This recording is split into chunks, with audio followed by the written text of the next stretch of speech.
This is Numbskull News. Today's topic was the Incredible Hulk that damn bad?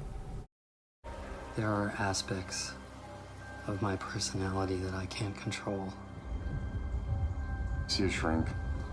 It's a little bit more complicated than that. Bruce, trust me when I tell you, I've heard them all. Not this one.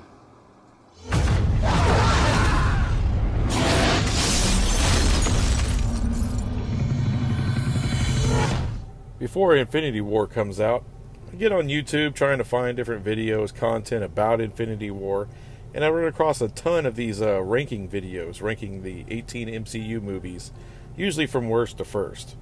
I find that a ton of these have something in common, alright? So I watch a bunch more.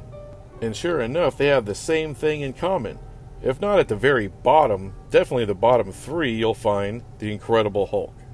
To be fair, some of these content creators, they said, hey, they like the Incredible Hulk, but, they can't rank it above Civil War or, and I understand that. It doesn't quite make my top 5 either. However, the consensus view seems to be that the Incredible Hulk just sucks.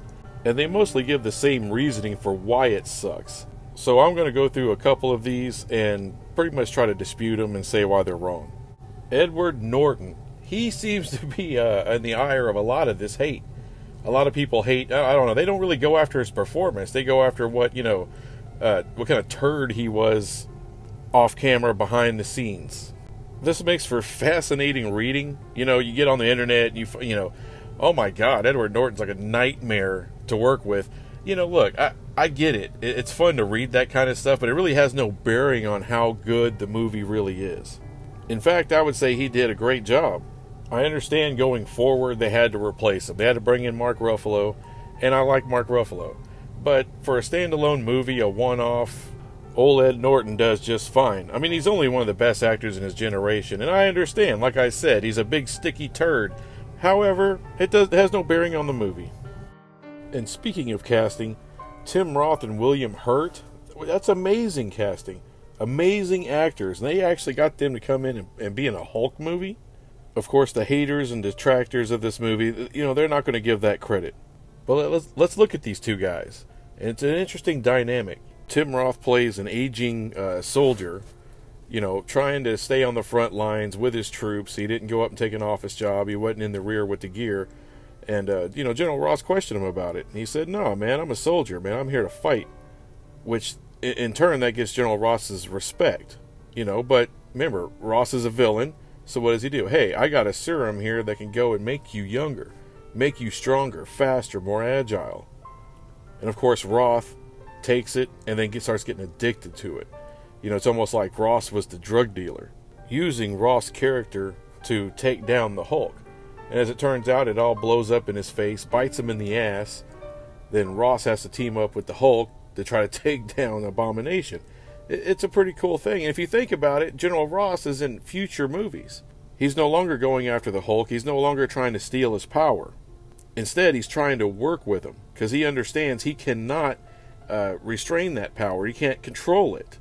So it's better to work with it. So if you go back and actually watch this movie, you kind of see the evolution of General Ross. Now, he's still a prig. No one likes him.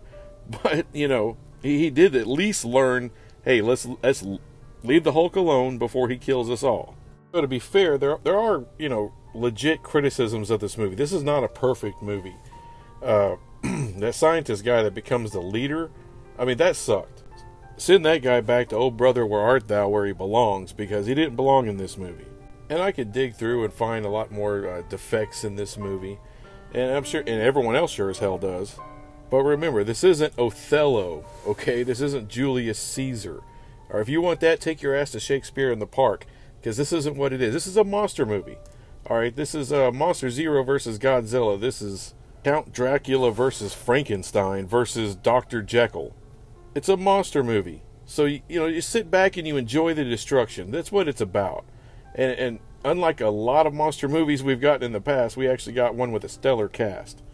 So everyone's right. This isn't the best MCU has to offer by far. However, it's not the worst either. It's a fun movie, and it far from sucks.